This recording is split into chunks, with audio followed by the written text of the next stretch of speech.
Hello, नमस्कार दोस्तों। मैं प्रमोद डिजिटली स्टडी पॉइंट पर आपका स्वागत करते हैं। आज हम बात करेंगे राज्यपाल के बारे में। तो देखो, जैसे अपने सेंटर केंद्र में क्या होता है, राष्ट्रपति होते हैं, उसी प्रकार स्टेट में जो होता है अपना राज्यों के अंदर राज्यपाल बनाए जाते हैं। अब ये राज्यपाल का शब्द कहाँ से लिया गया, राज्यपाल की पदवी कहाँ से ली गई है, तो ये ली गई है अपनी कनाडा से ली गई है। उसमें तो ये आता है, देखो कुल मिला के अनुच्छेद 153 से लेके 159 तक राज्यपाल के बारे में बात किया गया है। तो इसको देखो याद करने में पेपर में कैसे पूछ लिया जाता है कि अनुच्छेद 153 के अंतर्गत क्या आता है, या फिर पूछ लिया जाएगा कि राज्यपाल का पद कौन किस अनुच्छेद के अंतर्गत आता है। तो ऐसे याद करने में दिक्कत आती है, तो इसके लिए एक ट्रिक बनाई गई है। उस ट्रिक का नाम याद कर लेना, बस बहुत आसानी से आप याद कर सकते हो। वो ट्रिक है रकानी कायो सस। तो अब इसमें देख लेना, अनुच्छेद 153 याद कर लेना और इसको याद कर लेना। बस यहाँ से ऐसे क्रम बाई क्रम 153, 154, 155, 156, 57, 58, 59 ऐसे ही याद हो जाएगा। राज्य से क्या हो जाएगा, राज्यपाल के पद के बारे में बताया जाएगा कि उनका राज्यपाल का पद क्या हो जाएगा। ये हो जाएगा अनुच्छेद 153। तो चलो इनके बारे में जानते हुए चलते आगे, ऐसे देख लेते हैं।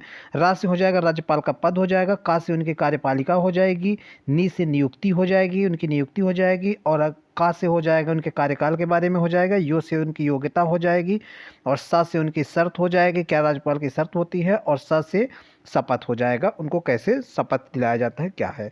तो सबसे पहले अब जानते हैं हम लोग रा का मतलब राज्यपाल का पद। तो ये कहाँ से लिया गया है, कनाडा से लिया गया है। इसमें देखो क्या होता है कि इसमें ये बताया जाता है कि हर एक राज्य के लिए एक राज्यपाल नियुक्त किया जाएगा। लेकिन कभी कभी ऐसी स्थिति आ जाती है कि दो राज्यों से एक ही राज्यपाल नियुक्त किया जाता है। उसमें क्या होता है कि जो राज्यपाल होते हैं उनका वेतन तो राज्य को देना पड़ता है। तो यदि राष्ट्रपति चाहता है तो दोनों राज्य मिलके उस राज्यपाल को वहाँ पे वेतन देते हैं।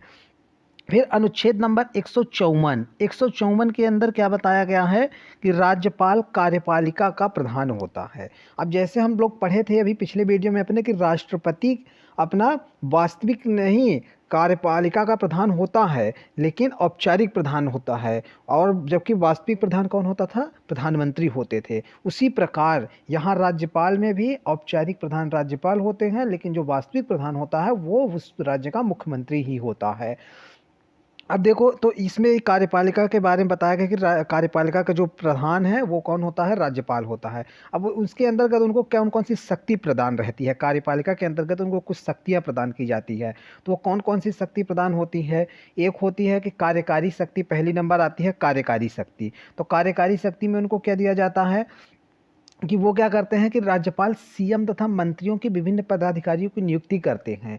जो अपने सीएम होते हैं ना, और मुख्यमंत्री हो गए और मंत्री हो गए, वो उनकी नियुक्ति करते हैं। इसके बाद उनको विधायी शक्ति मिलती है। विधायी शक्ति के अंतर्गत वो क्या करते हैं, विधायी शक्ति के अंतर्गत करते हैं कि जब जैसे अपना विधानसभा विधानमंडल हो गया, तो विधानमंडल को जैसे राष्ट्रपति संसद को बुलाते और उनका आहूत और सत्रावसान करते थे, उसी प्रकार राज्यपाल भी विधानमंडल के सत्र को बुलाते हैं और उसका सत्रावसान करते हैं। जैसे वहाँ पे राष्ट्रपति का शासन लास्ट में लगता था कोई भी कानून पास होने में, वैसे ही यहाँ पर किनका राज्यपाल का साइन लगता है किसी भी कानून को, विधेयक को पास होने में। जिनका साइन नहीं रहेगा तो विधेयक पास नहीं माना जाएगा। इनके और क्षमादान की शक्ति होती है। जैसे उनमें क्षमादान की शक्ति होती थी, किसी कोई भी अपराधी को वो क्षमा कर सकते थे। इसी प्रकार ये भी अनुच्छेद 161 के तहत क्या करते हैं, सजा को माफ कर सकते हैं। लेकिन अंतर इतना रहता है कि जो सेना की जो सजा होती है और मृत्युदंड, इन दोनों को ये माफ नहीं कर सकते हैं, जबकि राष्ट्रपति सबको माफ कर सकते हैं। और आपातकालीन शक्तियां होती हैं इनके पास। आपातकालीन शक्तियों में क्या होती है कि जब किसी भी राज्य की व्यवस्था गड़बड़ा जाती है तो वहाँ पे राज्यपाल क्या करते हैं, राष्ट्रपति को ये बताते हैं कि यहाँ राज्य सही तरीके से यहाँ काम नहीं कर रहा है। तो वहाँ पे राष्ट्रपति क्या करते हैं, राष्ट्रपति शासन लगा देते हैं अनुच्छेद 356 के तहत। कौन से, अनुच्छेद 356 के तहत।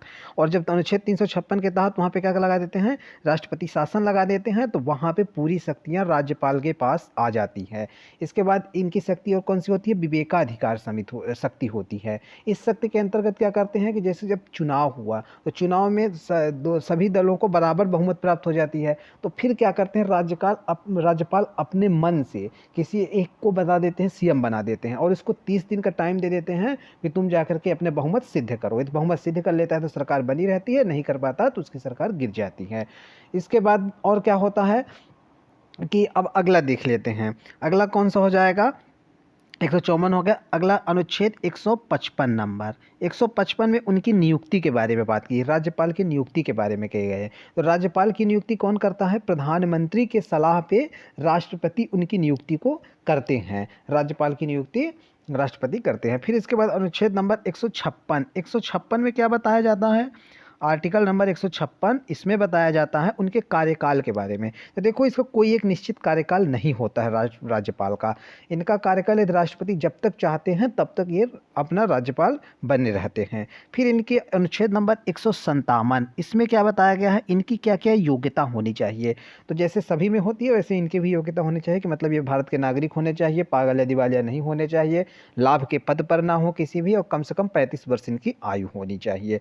फिर इसके बाद उनकी शर्त क्या आती है? अनुच्छेद नंबर 158, इसमें यह बताया जाता है कि उनकी क्या शर्त रहनी चाहिए कि राज्यपाल बनने के लिए हमारी क्या क्या शर्तें होनी चाहिए। तो पहली शर्त ये हो जाती है कि वो विधानमंडल या संसद के किसी भी सदन के सदस्य नहीं होने चाहिए, ना तो विधानमंडल के और ना ही संसद के सदस्य हों। और सबसे इम्पोर्टेंट बात, दूसरी शर्त जो होती है कि वो उस राज्य का निवासी नहीं होने चाहिए जिस राज्य का राज्यपाल बनने जा रहे हैं।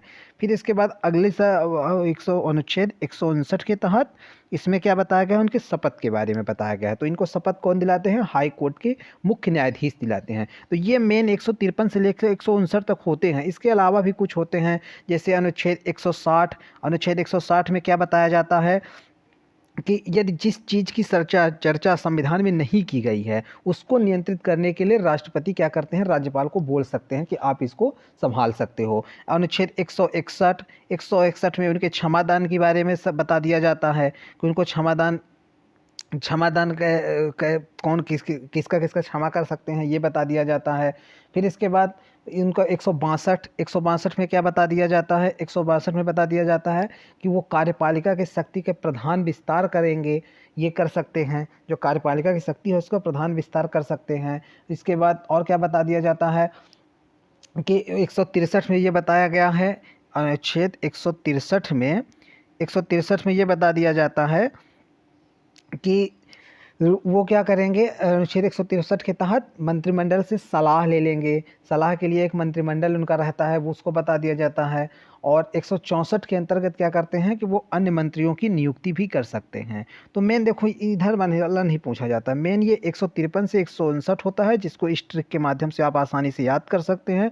नहीं वैसे याद करने में आदमी कन्फ्यूज हो जाता है कि कहाँ पे क्या होगा। तो ये ट्रिक से याद कर लेना, अच्छे से याद कर लेना, 153 याद कर लेना, ये ट्रिक याद कर लेना।